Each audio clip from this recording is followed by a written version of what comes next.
But of course, you're speaking about box office, and unless I Wikipedia wrong, or should I say researched, your biggest box office smash was I, Robot, and I fucking love that film, by the way. But how come there was no I, Robot sequel? Because from what I've read, Ronald Moore from the Battlestar Galactica TV show was hired to write I, Robot 2. And Will Smith, in my opinion, is a successful actor. Not to get controversial, but he's the man. And I thought, well, this is clearly going to have iRobot 2, 3, 4, the robot spin-off. So how come there was no iRobot sequel?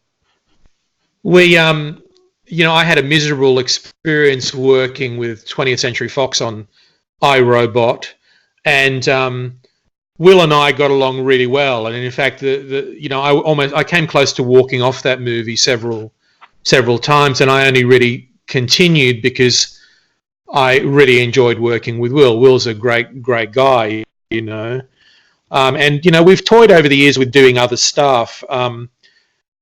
We kind of, how can I put this?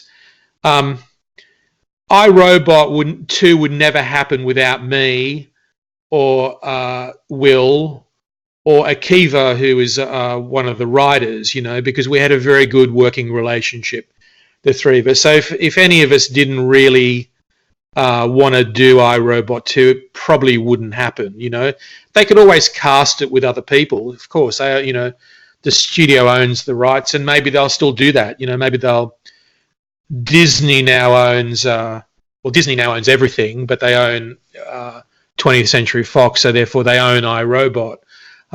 So I wouldn't be surprised if you hear an announcement in fairly short order about a reboot of iRobot, etc. But the reason we didn't make one, that group of people that I've just mentioned didn't make one, is that we really didn't.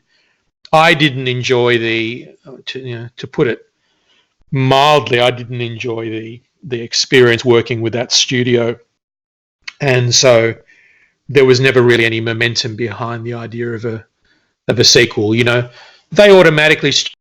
automatically start writing sequels if a movie does over a certain amount of money, makes a certain amount of money. They'll automatically trigger some sequel scripts. They'll probably commission several writers doing several different drafts, hoping that something comes out of it. But they obviously didn't. They didn't have the momentum of the people that counted behind the sequel in that particular case.